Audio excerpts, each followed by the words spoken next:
సచిన్ గారి రికార్డ్ని ఎవ్వరూ బ్రేక్ చేయలేరు అనుకున్నారు. విరాట్ కోహ్లీ గారు బ్రేక్ చేశారనమాట. కానీ ఇతను ఇలాగే ఆడితే గనక డైరెక్ట్గా ఇక ఇండియన్ టీం తరపున ఆడితే గనక విరాట్ కోహ్లీ గారి రికార్డ్ని కూడా మ్యాక్సిమం ఇతను మ్యారేజ్ అయ్యేలోపే బ్రేక్ చేసేస్తాడని చెప్పొచ్చు. ఆ రేంజ్లో అయితే ఉంది ఇతను బ్యాటింగ్. సో దీని గురించి ఓవరాల్గా మీరేమనుకుంటున్నారని కింద కామెంట్ చేయడం మర్చిపోకండి. నాకైతే మాత్రం చూస్తున్నంతసేపు కూడా ఏం కొడతానో భయ్యా అనిపించింది అనమాట. ఏదో తమన్ గారు బ్యాక్గ్రౌండ్ మ్యూజిక్ కొట్టినట్టు, ఏఆర్ రెహమాన్ గారు మెలోడీ సాంగ్ కొట్టినట్టు ఇలా రకరకాలుగా అయితే కలిపి కొట్టేశాడు. 15 ఏళ్ల బొడ్డోడు అని కూడా కాదు, బేబీ బాస్ అనాలన్నమాట ఇక నుంచి. ఆ రేంజ్లో అయితే రికార్డ్స్ బద్దలు కొట్టుకుంటూ వెళ్ళాడు. నిజానికి అందరూ క్రిస్ గేల్ రికార్డే బ్రేక్ చేశాడు అన్నారు, కానీ రిషబ్ పంత్ గారి రికార్డును కూడా బ్రేక్ చేసి పక్కన పెట్టాడు అనమాట. ఇంతకీ ఎవరు అంటే యువ సంచలనం అదేనండి, వైభవ్ సూర్యవంశీ అనమాట. ఈరోజు జరిగిన మ్యాచ్లో, అంటే నేను నైట్ రికార్డ్ చేస్తూ ఉన్నాను, ఆల్మోస్ట్ 11:30 అయితే అవుతుంది. సో ఈ టైంకి అయితే మాత్రం అతని రికార్డ్ ఇంకెవరు బ్రేక్ చేయలేరు అన్నట్టుగా బిహేవ్ చేసి పెట్టాడు అనమాట. అసలు ముందుగా బ్రేక్ చేసిన రికార్డ్స్ ఏంటి అనేది క్లియర్గా చెప్పుకుందాం. కామెంటరీలో కూడా మీకు చెప్పరనమాట, ఓన్లీ ఏంటంటే బ్రేక్ చేశారు అంటూ ఉన్నారు. సో అసలు బ్రేక్ చేసిన రికార్డ్ ఏంటి అంటే, క్రిస్ గేల్ గారు 2012లో 59 సిక్స్లు అయితే కొట్టారనమాట, ఓన్లీ ఒక్క సీజన్లో. ఆ సంవత్సరానికి జరిగిన ఐపీఎల్ ఏదైతే ఉందో ఆ ఐపీఎల్లో 59 సిక్స్లను అయితే కొట్టారనమాట.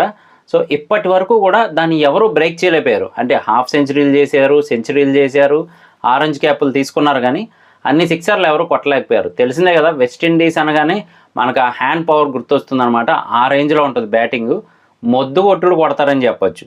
సో అలాంటి రికార్డ్ని బ్రేక్ చేయడానికి ఇన్నాళ్ళు పట్టింది, కానీ ఇంకా మ్యాచెస్ అయితే ఉన్నాయి వైభవ్ సూర్యవంశీ ఆడటానికి. పైగా ఆయన కొట్టింది 59 సిక్స్లే, కానీ వైభవ్ సూర్యవంశీ ఈ మ్యాచ్లో మొత్తంగా 12 సిక్స్లను కొట్టి 65 సిక్స్లను స్కోర్ చేసినట్టుగా అయితే రికార్డ్ బ్రేక్ చేసి పెట్టేశాడు.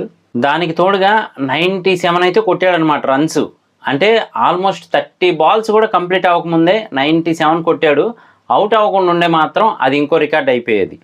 సరే, ఇక ఇండియన్ ప్లేయర్స్ విషయానికి వస్తే రిషబ్ పంత్ గారి రికార్డును కూడా బ్రేక్ చేసి పక్కన పెట్టాడు అనమాట. అదేంటి అంటే, ఒకే ఇయర్లో 600 పరుగులు, అంటే ఒకే సీజన్లో 600 పరుగులను సాధించారు రిషబ్ పంత్ గారు.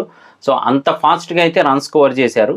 కానీ ఆ రికార్డును కూడా పగలగొట్టి ఈయన కొత్త రికార్డుని క్రియేట్ చేశాడని అయితే చెప్పచ్చు. పైగా ఇప్పటి వరకు ఈ సీజన్లో, అంటే 2026 సీజన్కి హయ్యెస్ట్ స్ట్రైక్ రేటు ఇతందే, హయ్యెస్ట్ సిక్స్లు ఇతనవే, ఇంత ఫాస్టెస్ట్ 50 ఇతందే, అలాగే కొద్దిగా ఫాస్టెస్ట్ 100 అయితే మిస్ అయ్యారనమాట. కానీ నిజానికి ఇది పక్కన పెడితే కనుక నెక్స్ట్ మ్యాచెస్ గుజరాత్తో, అలాగే గెలిస్తే ఆర్సీబీతో ఉందన్నమాట. సో ఆల్రెడీ మ్యాక్సిమం కొంతలో కొంతైనా వాళ్ళకైతే భయం అనేది వస్తుంది బౌలర్స్కి, ఈ రేంజ్లో బ్యాటింగ్ ఆడుతున్నాడు, నెక్స్ట్ ఏంటి సిచ్యువేషన్ అనేలాగా. సో మొత్తానికైతే మాత్రం ఒక ఫియర్ని క్రియేట్ చేశాడని చెప్పాలి. చాలామంది ఫ్యాన్స్ ఏమంటారంటే అంతేం లేదులే అని. కానీ ఇతని వయసు కేవలం 15 సంవత్సరాలు మాత్రమే. ఇదే గనక కంటిన్యూ చేస్తే ఇప్పటి వరకు ఎవరైతే హయ్యెస్ట్ రన్ గెటర్గా ఉన్నారో వాళ్ళ రికార్డ్స్ని కూడా బ్రేక్ చేసేయచ్చు అనమాట.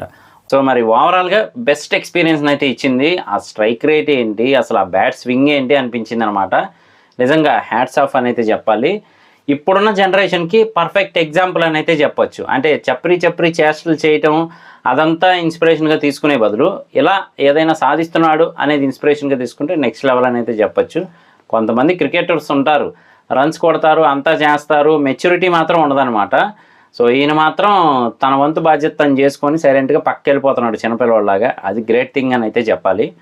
చూద్దాం మరి ఇంకా ఫ్యూచర్లో ఎన్ని రికార్డ్స్ బ్రేక్ చేస్తాడు ఏంటి అని చెప్పి. నేను మీ ఆటగాడు ప్రసాద్. దిస్ ఈజ్ ఆటగాడు ప్రసాద్ 2.0. Thank you.